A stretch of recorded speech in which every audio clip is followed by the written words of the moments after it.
Ambulance? ती ambulance नाही, ambulance आहे. ॲम्ब्युलन्स. जर तुम्हाला पण विली सारखं बरोबर उच्चार करायचे असतील तर डाउनलोड करा कुकू टीव्ही किड्स ॲप आणि एव्हरीडे कुछ नया सीखो. कुकू टीव्ही.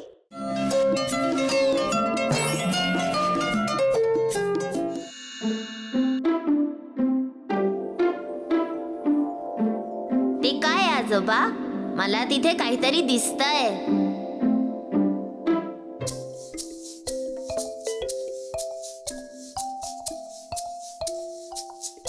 हा कुणाचा मोबाईल फोन आहे?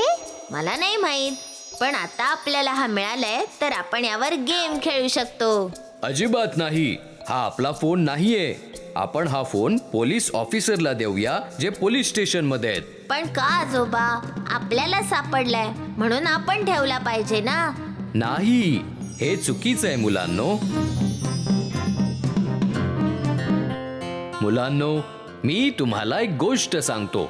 चला, तयार व्हा आता. ठीक आहे. एके वेळी एक लाकूड तोड्या जंगलामध्ये लाकूड तोडत होता. तो खूप थकला होता आणि आराम करण्यासाठी एका झाडाखाली बसला. अरे वा, हे सोन्याचं ब्रेसलेट आहे. ते खूप छान दिसतंय आणि त्याच्यावर खूप मौल्यवान खडे सुद्धा आहेत. हे खरोखर खूप खूप महाग असेल. हे कदाचित राजाचं सुद्धा असेल. मला हे सांभाळून ठेवायला पाहिजे. जर मी हे विकलं, मी श्रीमंत माणूस बनेन. मग मला झाडं तोडण्याची काही गरज नाही, पण पहिल्यांदा मला हे लपवायला हवं. हे कुणालाही कळता कामा नये. मी हे माझ्या झोपडीत लपवून ठेवेन. कुणालाही कळायला नको. कसा आहेस मानस? तू चिंतेत वाटतोयस. तू बरा आहेस ना? काही त्रास तर नाही? नाही नाही, मी फक्त थकलो आहे, बाकी काही नाही. मी हे कुठे लपवून ठेवू? मी कुठे लपवून ठेवू? ते ब्रेसलेट सुरक्षित असेल ना? अरे, जर एखादा चोर आला तर? त्याला ब्रेसलेट मिळालं आणि तो घेऊन गेला तर? मी ते कुणाला विकणार आहे? आणि ते खरेदी करण्यासाठी कुणाकडे पैसे असतील? आणि जर हे खरोखर राजाचं ब्रेसलेट असलं तर? आणि राजाला कळालं तर मला शिक्षा होईल का? नाही नाही नाही.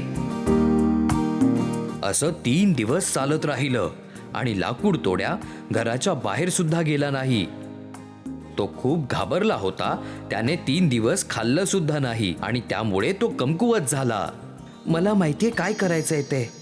मी आता तेच करणार आहे.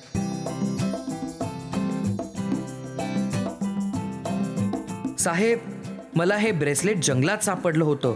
मला नाही माहीत हे कोणाचं आहे. अरे वा, तू एक प्रामाणिक माणूस आहेस. राजाकडून तुला प्रामाणिकपणासाठी बक्षीस मिळेल. राजाने लाकूड तोड्याला एक बक्षीस दिलं. त्यानंतर तो आनंदी राहू लागला. तर मग तुम्ही बघितलं, तुम्ही प्रामाणिक राहणं किती चांगलं आहे. हो आजोबा. मला आता कळलं आजोबा. मला आनंद आहे. तुम्ही आज महत्वाचं काही शिकलात.